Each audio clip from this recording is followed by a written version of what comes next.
hoef nie aan te hou hardloop nie weg van verwagtinge nie van skuldgevoelens nie en ook nie van daai binnestem wat aanhou sê, jy doen nie genoeg nie. Jesus roep jou nie om harder te werk, langer te bid of alles reg te kry voordat jy na hom toe kom nie. Welkom by die Sepcast, die plek waar ons geliefde stories op hulle koppe draai, waar ons kyk na wat die geskiedenis dalk oorgesien het en waar ons nuut ontdek en saam groei. Hierdie week in Matteus 11 vers 28 tot 30, soos Eugene Peterson het vertaal in The Message. Are you tired, worn out, burned out on religion? Come to me.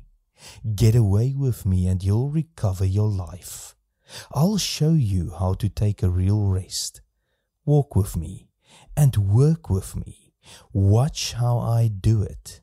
Learn the unforced rhythms of grace. I won't lay anything heavy or ill-fitting on you. Keep company with me, and you'll learn to live freely and lightly.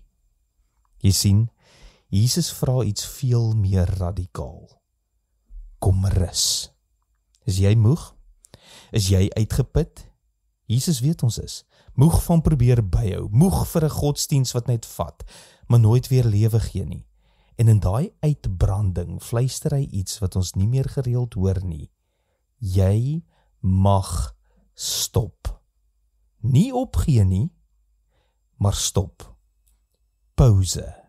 Asem uit. Kom saam met my, sê hy, en kry jou lewe terug, die ongedwonge ritmes van genade. Dit is die lewe wat Jesus aanbied.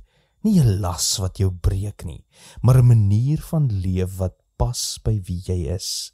'n Tempo wat klop met die hart van God, 'n vennootskap, nie 'n vertoning nie.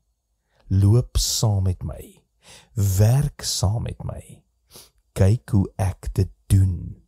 Jy hoef niks te bewys nie, jy hoef nie alles reg te maak nie, jy moet net naby kom en in geselskap bly met die een wat weet hoe om die gewig te dra. Want as jy saam met Jesus loop, leer jy hoe om vry en lig te leef. En dit is wat ons hierdie week saam gaan ontdek.